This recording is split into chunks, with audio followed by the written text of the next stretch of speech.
Cloud. There we go. All right, we're rolling. Justin, all right, guys. This is episode 21 for us. All right, we have Mike Kern and Sean Woodland and Sal Governale. And I have to switch. We have Bob Jennings and Chase Ingraham. This is your first time on our show. Thanks for being part of it. We really appreciate it. There's Jen. Sorry, guys. Don't worry, Jen. We were talking shit about how you were late last week, too. Well, it's been 20 weeks of this. That's Exactly. not bad for my record, to be honest. 2 times at a time. And Jen Dieter, so out of California out there. So, and we also have Jeb Simmons and Steve Swishback, who are not with us tonight. So, Chase and Sean, we all heard, most of us heard your ideas for the games. And I honestly, we'll probably expand on it a lot. I love a lot of the concepts. I love the, kind of crossing the division, so to speak, so people can't be like, hey, I'm going to move out to, Africa and get in the games that way, So I think there's a lot of really cool things in it. But this is a Masters show, so we want to talk about the Masters,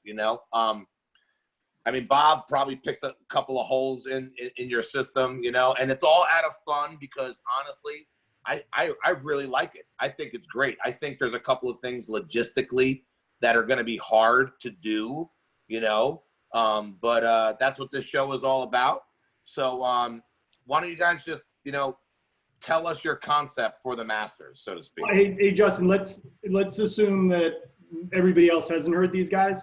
And let's get just a real quick overview, not the hour-long version of kind of where you guys came from on this, and then let's dive into the Masters part. For sure. Thanks, Bob. Cool. Yeah. So this whole thing kind of started when Chase and I were just exchanging texts about a week and a half ago. He and Bill Grundler had recorded a podcast on their Get With the Programming podcast. And I listened to it and I really liked it. I thought they had some good ideas. And we were chatting about it and I just started kind of spitballing concepts at him.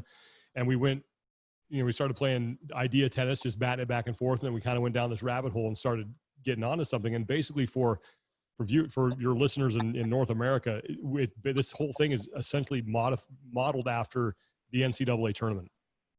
And, I think it's I'm not even a huge basketball fan, but I love the NCAA tournament.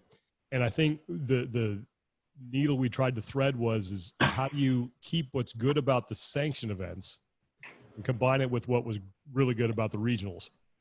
And what we came up with is that if you do the Open and you divide the world back up into 16 regions, and you can do that however you want, that people much smarter than me with the numbers and the data can figure that out. But you do the Open, and we're just focusing now on individuals, and obviously we'll talk about Masters because I don't think we totally fleshed that out, but I think there's some ways to do it.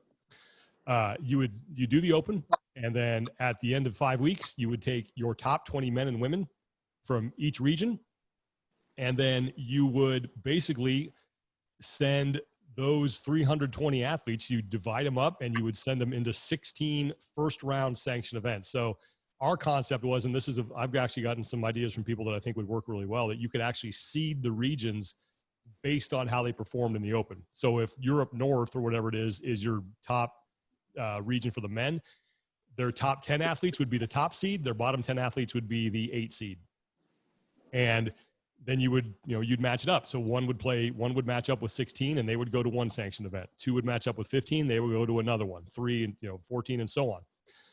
And so you have 16 sanctioned events around the country that would take place ideally over, a month. And that's where one of the logistic problems comes in because scheduling is a problem. And you'd have these 16 events and you'd have a competition and you would standardize all the events because I think that's important. Everyone takes the same path. After those 16 events, you take your top 10 from each of those sanctioned events. So now you've cut the field to 160. Then, you take a break and then you come back and you do it again. But now it's 8 sanctioned events around the country that host 20 athletes. Take your top 10, take them to the final 4. You have 80 athletes in the final 4, and then you take your top 5. So you wind up with 20 men and 20 women at the CrossFit Games. And this plays out over, from the start of the Open in February to the games, which I'm assuming will be September, October, because I know they want to push them back. And that's the gist of it. So I remember you guys said something about like who gets these Final Four, like who's gonna get those premier spots. And you guys brought up a couple of points that I wanted to touch on. One of them, you know, I know the first round for a lot of people, you know, maybe at first it doesn't look like a great event because you don't have a lot of named athletes. But I actually think those events could make more money because there's more locals in it. You know, there's more like affiliate athletes at those events that are going to support, that are going to come out like 15, 20 at a clip and support their gym member instead of like, hey, do I want to go see Matt Fraser, you know, go compete? You know, I think those events have a lot of value, even though I get there's a premier billing as far as advertising, all right, on those Final Fours probably, you know. But I do think those other events could make money. So, you know, talk about that. You want to take that one, Chase? Yeah. So I think the concept where we started thinking about having to combine sanctioned events and regionals is that maybe those top 10 stay within their local geographical competition boundaries to have that local draw. And then the bottom 10 is the ones that get shifted or drawn out to another location. So you're going to know where you go, whether you're in the top 10 of your region or the bottom 10 of your region, it might send you somewhere else. But I do like the idea of having it regionally bound for maybe your top 10 athletes. So they do go to a local sanctioned event where it does bring in the local crowd because, you know, the South American regionals, like the fanfare that goes on there for their athletes is something like I've never seen before, but you see the same thing in Australia, Europe, you know, Canada. Everyone's proud of who their athletes are. So when you have your top ones local still, because which I think would suck is that you take your top 10, say out of Australia, and you send them to a different country. You're like, no, these are our people. Like we want to watch them compete and dominate whoever the bottom 10 are going to come in from another region. So I do like some of that national pride with these local regionals. And I'd like to see that at least in the first round, on that round of 16. But then when you go to the round of 8, start mixing up and spread the wealth around the world and move on from there. But I would, to your point, I would like to see your at least top 10 more localized to the local sanctioned events in those regions. Yeah, and another thing, just to add on to that, another thing that we talked about is that only having 20 elite athletes and having to run, you know, if you have 20 men and 20 women, that's not a ton. That's not going to take a ton of time for your competition. So you can still have those RX competitions. You can still have the adaptive athletes. You can still have masters. You can still do all that stuff and still kind of keep the spirit of your event and hold your online qualifiers for those parts so you can still make money and, and bring in, you know, a more local audience to it and keep the spirit of what I think the sanctioned events do really well, as opposed what the regionals didn't do was include the community in some sort of competition. The sanctioned events do that nicely, and I think that this system keeps that intact. Yeah, I think that's amazing, man. So I am actually a huge college basketball fan. Went to Villanova, you know, national champs. That'll do it. 18. If we ever get a college basketball season again, we'll be national champs again, right? So I'm a huge college basketball fan. I love March Madness, like the way that's done. And even when, you know, Villanova as a 1 seed is playing, you know, the deaf school from, you know, middle of nowhere in the first round in Philly, all the Villanova fans are still there and they don't care that they're beaten by 1,000 points, right? Like they're there to cheer on their guys, right? And it would be the same in SoCal, right? Or in California region, you know, I can't even remember any of the names of the guys other than like Jeff Patzer, he's a friend of mine, right? Like my whole gym would be going nuts for Jeff, right? And we would be there all 4 days, having a great time, cheering on Jeff, right?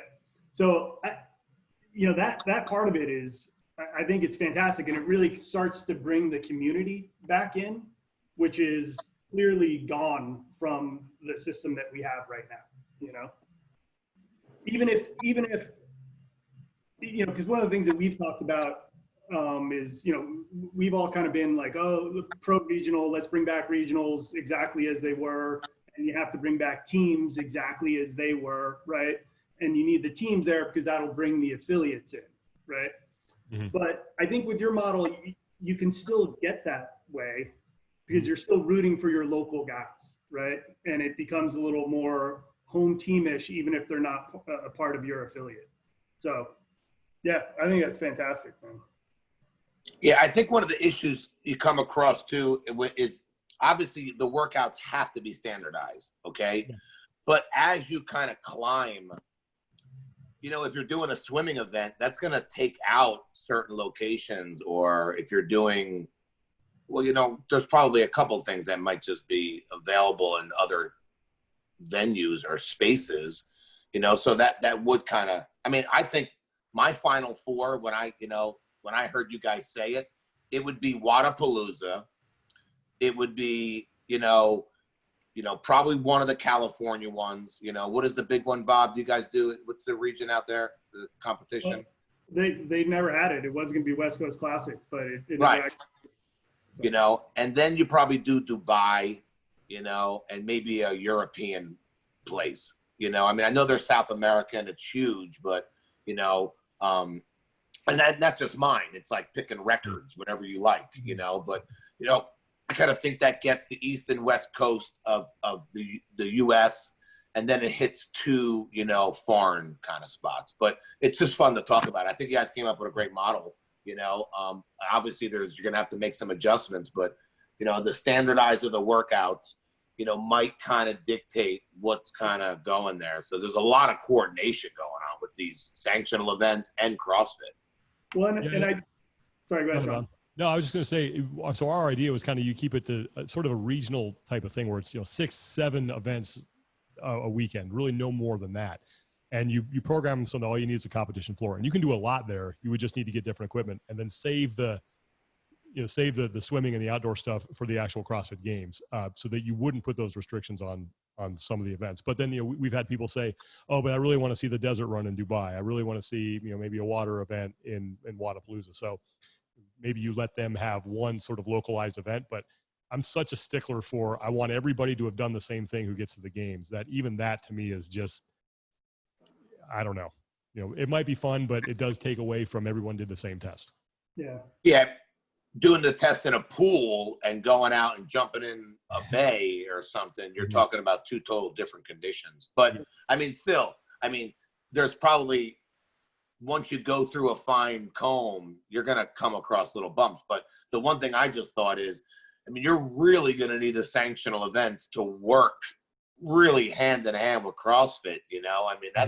That's a pretty big investment from both sides, quite frankly. Then CrossFit has all these other sanctionals who have different owners and different thoughts, and that's going to be a challenge, I think.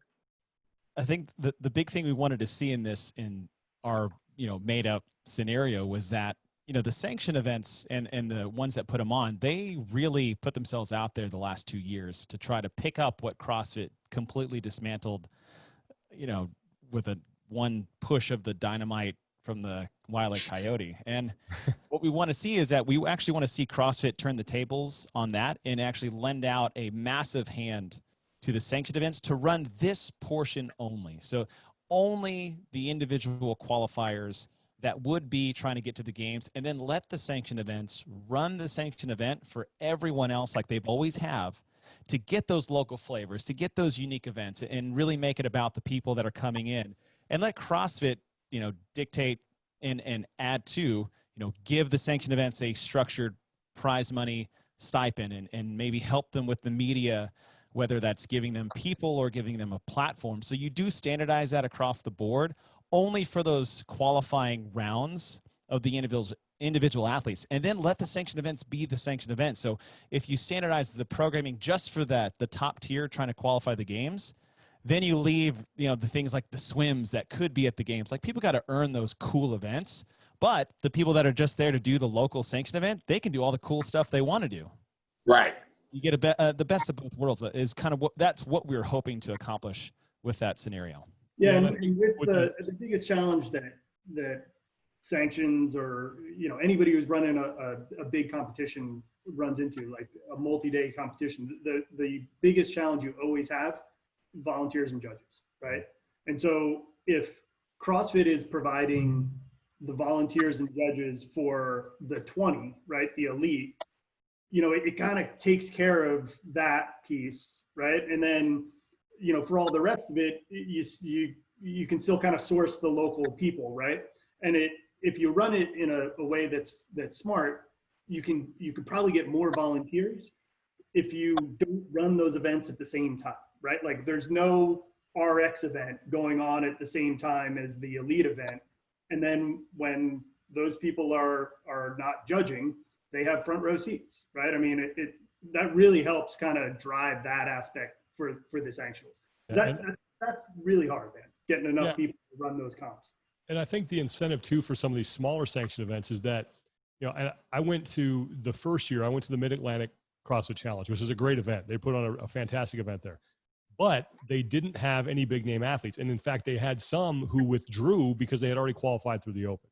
So I think when a lot of these sanctioned event organizers stepped up and offered to help, I think a lot of them thought that, well, this is going to be great. I'm going to get some big name athletes to come to my event and, you know, really put butts in the seats. And that ended up not happening. It's only happening for a handful of sanctioned events. And those are the ones with all the resources. So if you guarantee some of these smaller events that you're getting, you know, 20 athletes who are games level who are trying to compete, and you're probably guaranteed some of the biggest names in the sport when you divvy everything up, you know, that becomes, I think, a lot more appealing to them. I think they might be willing to give up some autonomy in order to accomplish that, because they're just, I mean, let's face it, some of these sanctioned events just weren't interesting at all because there was no competition. There was no, you know, there were no big name athletes. There was maybe one or two who you knew were going to run away with it. And it didn't even matter because they had already qualified. So now you got to figure out that whole backfill system, which is, you know, totally antithetical to any sort of, you know, growth principle that you would have in the sport, because it makes it so hard to understand.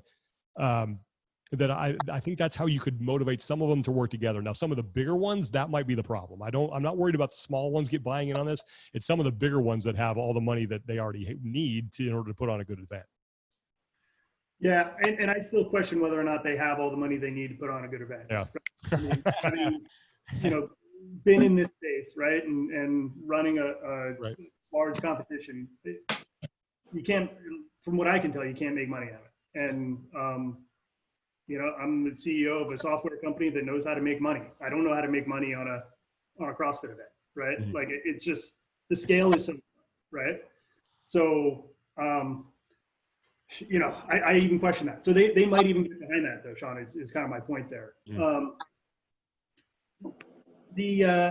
Now when it comes to the Masters, your idea, and I'm going to paraphrase for you guys here, was basically to take the top 10 in each of the defined 16 regions, and then they would go and compete in that Sweet 16 for, you know, the ability to advance directly to the CrossFit Games. And you would take, you know, either, you know, podium or, you know, probably podium, right? I mean, then that would be 48.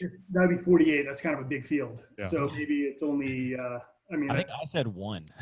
Yeah. I've actually kind of thought about that. And I think, you know, and this is building off what Chase had said, is that I think that if you do the Open and you do the age group online qualifier as you normally would, so keep that where it is, then get that field down to, you take your top 20. So out of the online qualifier, and then that would, I think there's, correct me if I'm wrong, there are 8 Masters age groups, correct? Yeah. 2 teams. I'm sorry, age groups. 2 teams, and then there's 2 teams, and then 6. yeah. Yep. So that would give you 16 different age groups, both men and women, that you could then like divvy up in the final 4. So you could send like the teenagers to one event. You could send 35 and 39 and 60 plus to another, and then so each event would get 2 age group of divisions. So you divvy it up over the final 4, and then you would take your top 10 and they would go to the games, which I think might be a lot of fun, because I think a lot of those the final 4 events, I think the assumption is that they will be bigger and more able to handle that. So let me kind of spit that back at you, make sure I heard that correctly, right? So what you're saying is Masters go through the same process, do the Open, do the AGOQ. Then from the AGOQ, you're taking a defined amount, and they're going then to compete at the final 4 stage. 4. Right. And then from there, X amount go to the games. Yes. Yeah, I mean, that's pretty, I like that. I gotta be honest, I kind of like the other version a little better at first. This one might grow on me though. Because I think as Masters athletes, like we're all kind of tired of online qualifying, right? Like it's a grind, like setting up the camera, doing all that nonsense, right? Like we've been doing it for the last year and a half without, a live event to go to. I mean, maybe in the future when there is a live event to go to, it'll feel a little better. But I don't know. That's my initial take on hearing that, because you guys had a slightly different take on your show, right? Mm-hmm. Where it was. Right, Bob, but you wouldn't get away from it because, like, I guess the original idea was the top 10 go and then go to that Sweet 16 stage and then the top 3 based on you guys' show last week. Issue there is then all the onus goes back onto the Open. Like, we haven't had to care about the Open in 2 years. So then it's like, all right, if you did the original way where like now the Open matters and you got the camera going and there's going to have to be video review because they wouldn't send the top 10 in each region without some sort of video review. So either way, you're going to have that online qualifier. Either you do it in one weekend or you do it for 5 weeks, sweat it out in the Open. So I think there's a hybrid there, though, because I think I agree with Bob in the online qualifier, plus, I mean, I want to see these people that are watching these videos, and I want to see how they watch the video, and I'm curious about that whole process. I asked Castro about that. I had to do this. Yeah, half of them. I mean, I say you've been doing online qualifiers for 2 years. Well, learn how to use your phone correctly. I have to watch one more Sideways Masters event. Yeah, I got 1,300 videos for you to check out over the next week. I try to make all mine horizontal just for you guys because I had to do that for the team I see. Yeah, I mean, so I think there's a hybrid there. I think I think if you if you do the 16 and you take, part of like that top 200 in a sense, like maybe you're in the top 10 of your region and that's 16 regions. So you take 160 athletes to these regions. All right.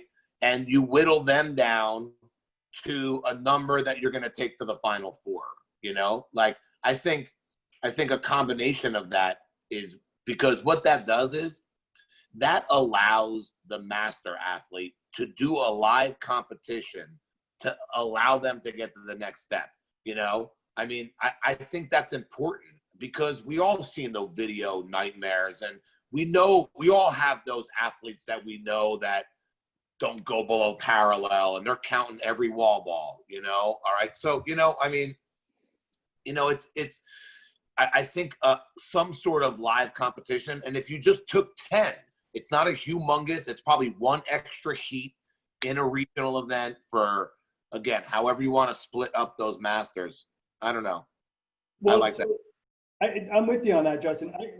I kind of think, I like the idea, but instead of doing it in the round of 16, you say you combine regions, right, for the masters, and you send them to the Elite 8, right? Because then you're only dealing with 80 athletes worldwide per age group, right? And you still have the challenge of, so this is what I was trying to solve for. So in the original way where you guys had it set up where the masters are going to the Sweet 16, you have you have 4 heats for the elite athletes, right? And then you're going to have 16 heats for the masters, right? Which is a lot.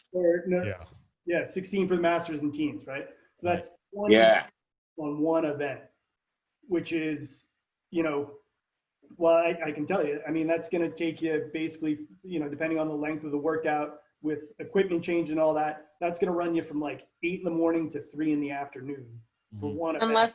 Unless you do it like they used to at the games where masters are on different days at the same event. Yeah. You can definitely do that. The best part about this thing is Chase is like doing this, like, yeah, they're not going to fucking do any of this. That was not me. That was Bill.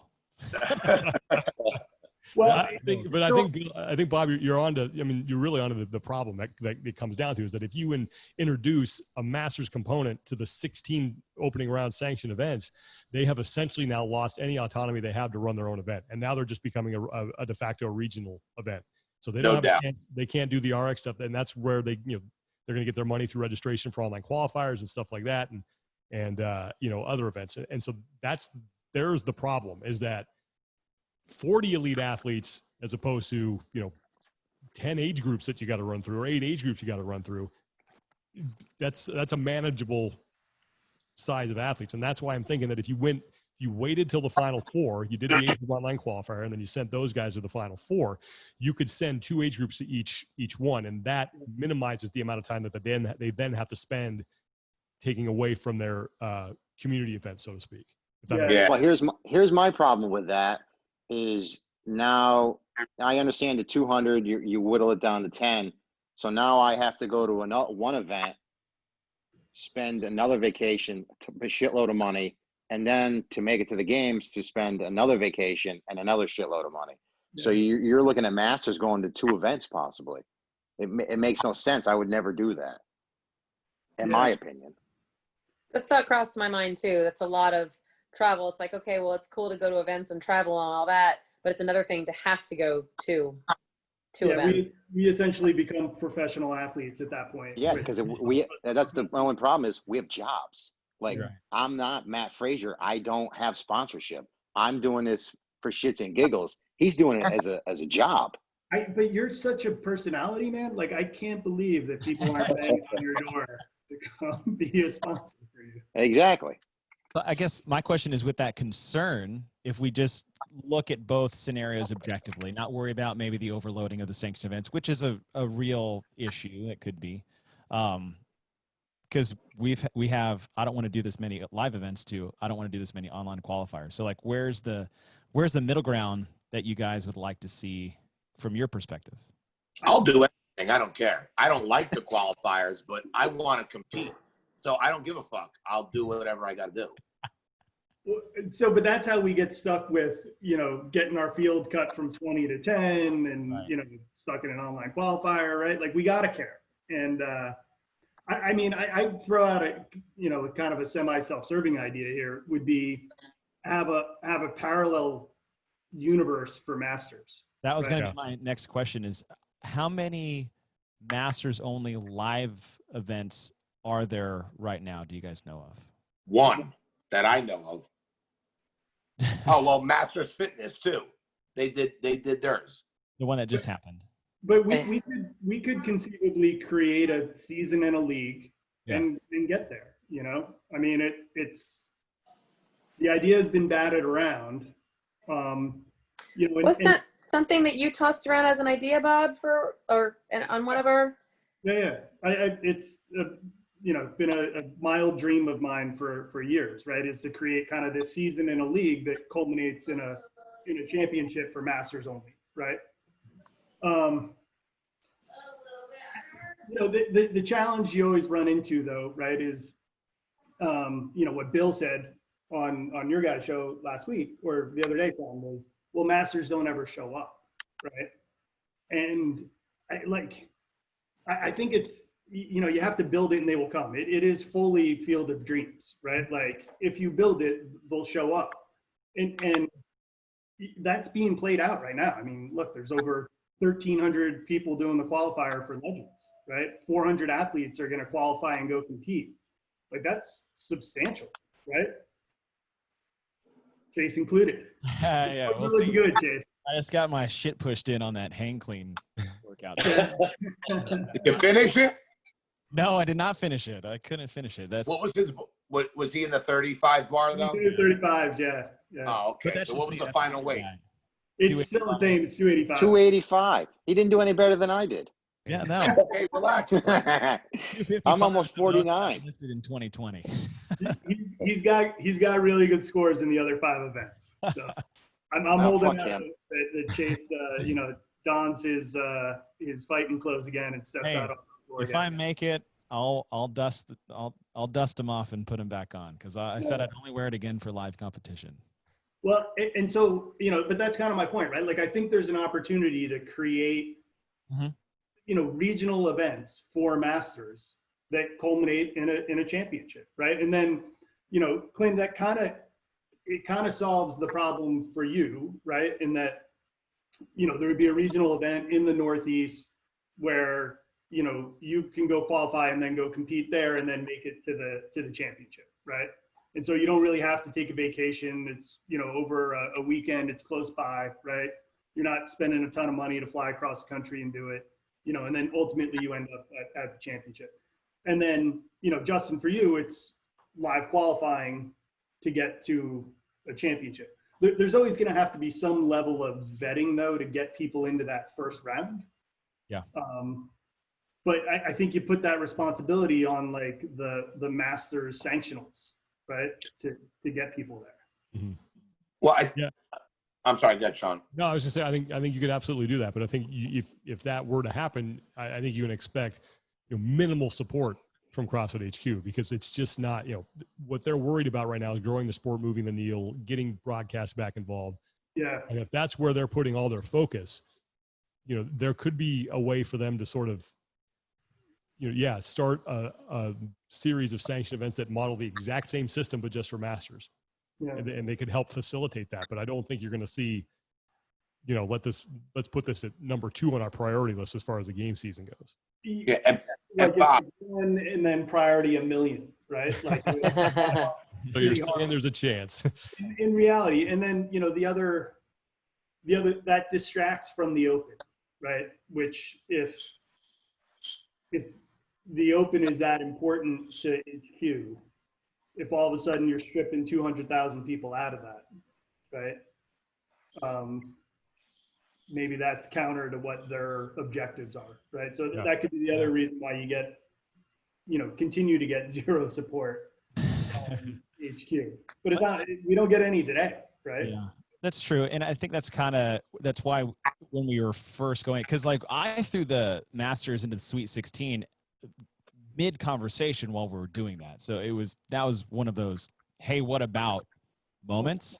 Brilliant. But the concept was if you're going to entice me with the thought that I only have to place top 10 in my region, win my Masters division to make a live competition, like I know me and 1,000 other guys that would sign up just for that. But to Sean's point is that the weight of the magnitude of the athletes that would show up and take over the only CrossFit qualifying spot, and then they still have to run their event beyond that. That's the challenge that we're all trying to face and navigate around. So like I said, there could be a vetting process, but there's going to be a lot of compromise when it comes to this. And, every individual thing sounds really cool until you like put the realistic, process behind it. It makes it a lot tougher, but how many sanctionals are there? Well, right now there's 28, but who knows? I mean, there were supposed to be 28 this season, but. And Bob, I'm sorry, Bob, out of the 28, how many offer masters? Do you remember? 9. 9. Yeah, I think there were. And I think only 5 of them have every division. Wow. Yeah, there were some that had masters, but they stopped at, I think, 55. Or they'll do like weird stuff. Well, it'll be like, 35 to 50 and 50 plus, right? It's like, yeah, they do a whole 10 bracket. Well, Wadapalooza used to be like that back in the day. It used to be all 40 or all 50.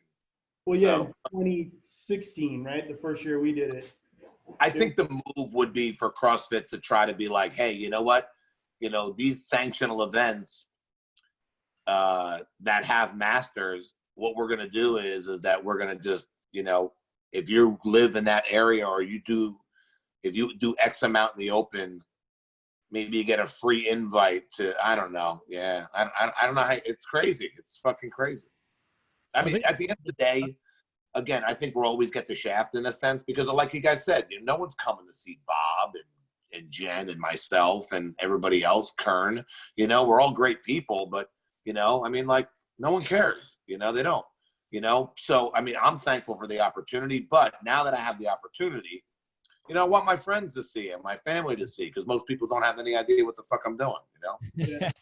But Justin, that goes back to, though, at a local level, right? Like, if there was if there was a West region event, right? And it was down at Del Mar Fairgrounds, and I was competing, right? There's 150 members of my gym that would come every day, right? Now they don't come at all.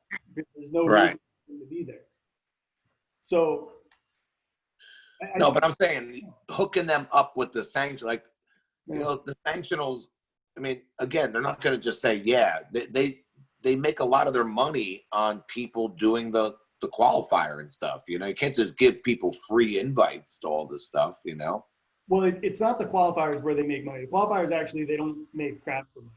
Where they make money is actually on the entry fee itself, right? So like the qualifier fee is, you know, $20-$25, but it's $300 to compete at the West Coast Classic, right? So, and so where they actually make money is not on the individuals at all. It's the 4,000 teams that they have come in. And That's the only way you can make money in one of those things for sanctionals, you know? Well, I think, you know, whatever the system is, I think for you guys who have a chance of making the games, I would think it's important for you to, when you get to Madison and you look up and down that starting line, that you know everyone who deserves to be there. That they all no doubt the same test as you did. And when you start getting into that sort of hodgepodge of events where, well, you can go here and qualify this way and that guy qualified through there, I think you take away from the ability to do that. And that's the problem I have with this current system that's in place with the sanctioned events and the backfill scenarios. And you can get into all these different ways, is that when you get to the games, you know, it's hard for, you know, some athletes to, again, look up and down that starting line and be like, yeah, I know that guy deserves to be here because he did the same thing that I did. And I know what I did, but I don't know what that guy did. Like, what did he do? He finished, you know, 12th at an event because everybody else had already qualified. Then why does he deserve to be here? Yeah, whatever the system ends up being, I think that they have to get rid of that aspect of it, and where there's all these different roads in, because it's just so hard to follow. Yeah, I agree, Sean. And like, it's terrible for the fans too, right? Like, not only is it bad for the athletes, but like, you know, fans shouldn't need a higher degree in math to figure out how the hell these guys like got there, right? You know, like I was watching a replay of last year's road invitational, you know, and like going into the last event, who's doing the announcing on that? Was that you, Chase, or? No, Sean and Bill. Yeah. It was Sean and Bill. Okay. Yeah, like going into the last event, like they were trying to explain how this one woman in the second heat could possibly qualify if this other woman in the first heat did. And it's like, you know, I don't understand. Right? Why am I cheering for the 17th place person at this competition? Exactly. Who's not even in the final heat, right?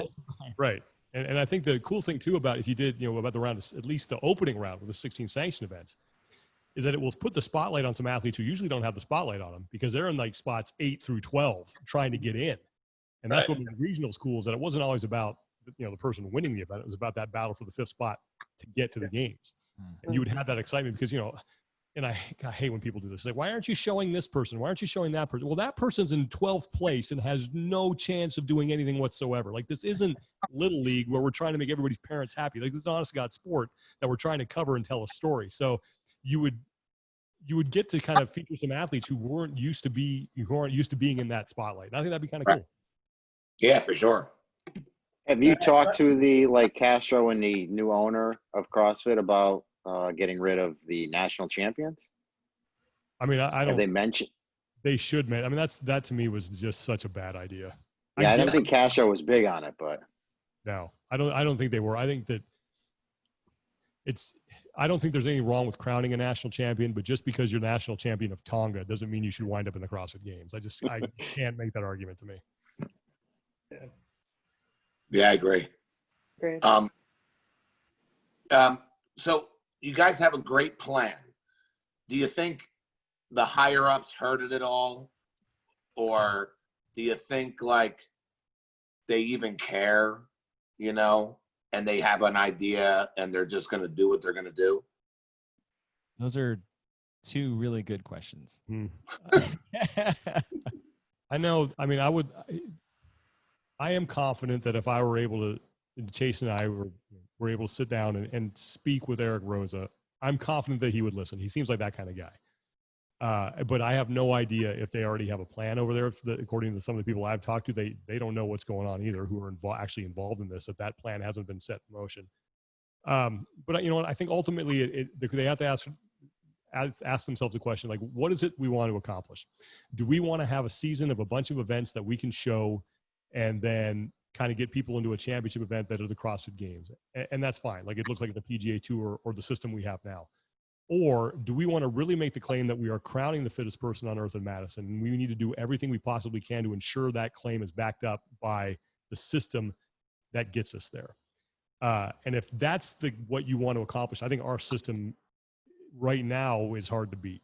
But again, I'm a fan of the NCAA tournament, and a lot of the feedback we've gotten that's been negative has been from people outside the United States who I don't think get how cool that event is.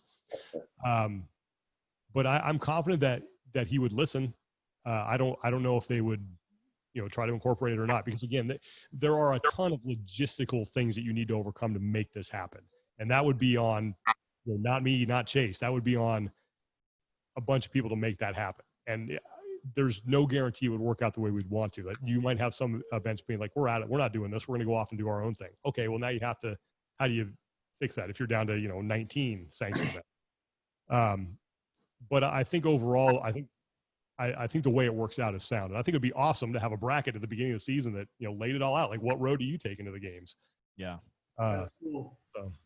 And, like, the idea of the selection show was so cool, man. Like, all those ideas were, somebody who's obviously a college basketball nerd, right? Like, I was thinking that was fantastic. That would be cool. And for me and Sean, is like, we didn't sit back and be like, hey, sit down and listen to us because we know what we're talking about. For us, we are not only, I mean, we're mega fans. Right? We are just as much of mega fans as anybody else is in all of CrossFit and CrossFit Games. So if we sat back from a standpoint of what would be so much fun to watch and be a part of and be involved in just from a fan perspective. So when we presented this idea, or we came up with this idea, it was more of like, not we're right, you're wrong. It was from perspective, it's like, this would be so cool. And how could we put this together? And if anybody is listening, we would love to just nerd out and fanatic about how much fun we think this process would be. And that's where we're coming from. Because a lot of times when you're dealing with HQ, you do have to be sure is that you present it in a way of like, not you're right, or we're right, you're wrong, or this is how you could do this better. It's like, this to us sounds so cool. This, we believe, would bring in everything that we've all been missing and wanting. And when we present that idea, it's like, do I think they hear that? Yes, I actually do think they hear more than they maybe let on to, as far as, what the public is talking about. But at the same time, is you got to be delicate with the situation, especially when you're talking about, Eric coming in, and this is going to be, whatever they decide to do, this is going to be one of his biggest kind of first steps with a lot of the things that he's currently dealing with on the CrossFit side and the everything else that's going on around the world in the community. But this will be a big step for him. So I'm sure they're trying to make sure as they take the appropriate step. The problem is this compressed timeline is forcing a hand that does need to maybe listen a bit more to what the community really wants to see and what they love. And it isn't like regionals or sanctionals, like draw a line in the sand and pick one. It's like, we try to think of something that would incorporate everything. All the sanction events owners, like we said, that stood up to the plate and sacrificed a lot of time and money and everything to save the game season, right? They did that, not CrossFit. They paid CrossFit to save their own ass like that. So the sanction event owners do need to be rewarded and recognized for the efforts at which they put forward. And then we believe at the same time that whole regional system, right, open qualifying stage games, we'll just say it like that, was near as perfect as you could be in terms of following the season and the excitement. This has a bit of both, coming from a fan perspective, a following perspective, and competition perspective, especially on the athletes as well. So will they listen? We don't know. We would love to talk about it. We would love to nerd out in front of them, just like we are with you guys right now. Right? Clearly, we're not passionate about what we're doing and how much fun we have. So yes, we'd love to talk about it. Whether they listen or not, it would be really fun to just have a seat at the table and go on a big whiteboard and go crazy for several hours or days. And just my experience with trying to get anybody to buy anything is make them think it's their idea.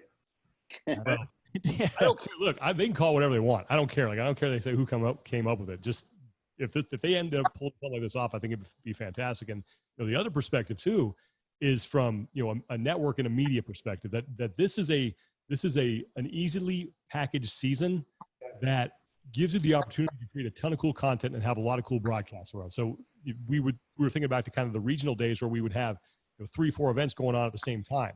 You could do that in this, and you could spin people all over the world with a studio show, and you could choose to maybe watch one event, or you could watch the studio show where we'd bounce you back and forth the key things that were going on.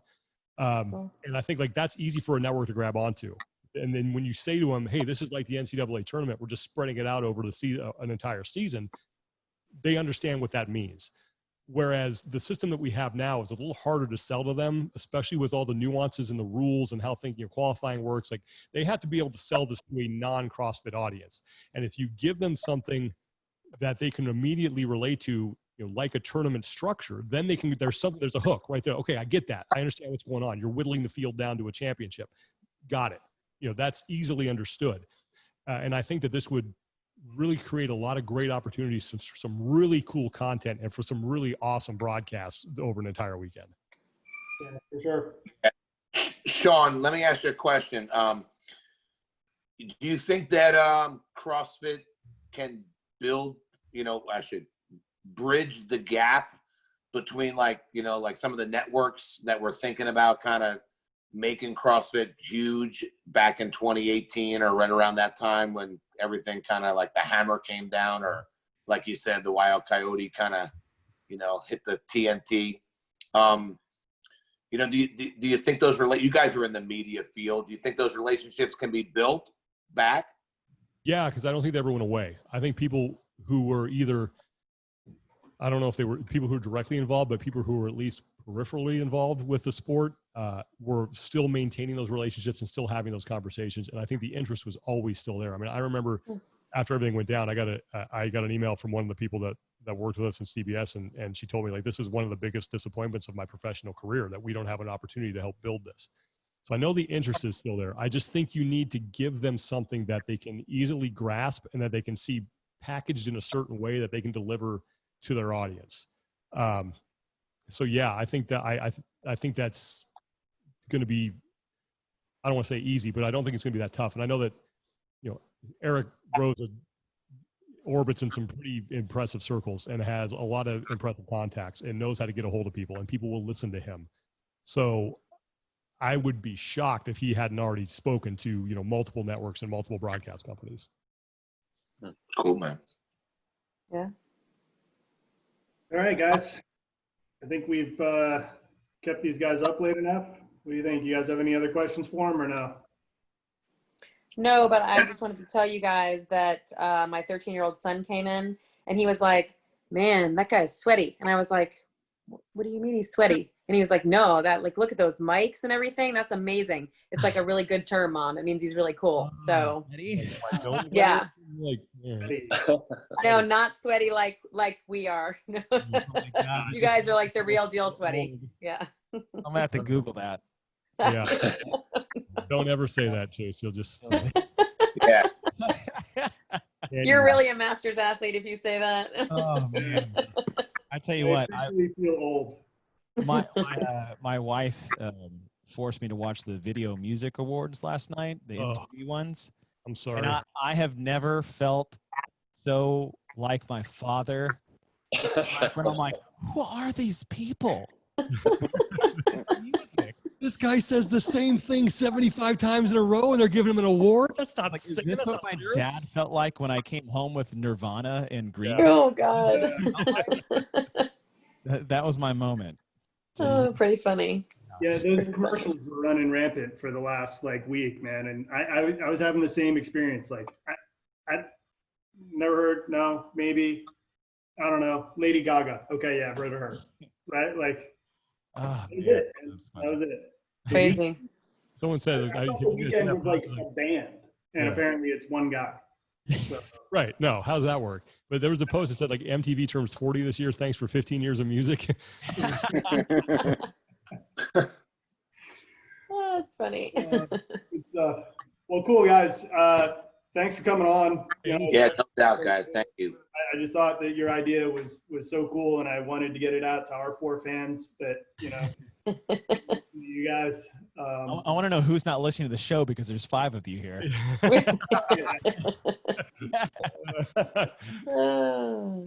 My buddy Rick Stevenson listens every week. That's about it, right? You know, Justin's mom.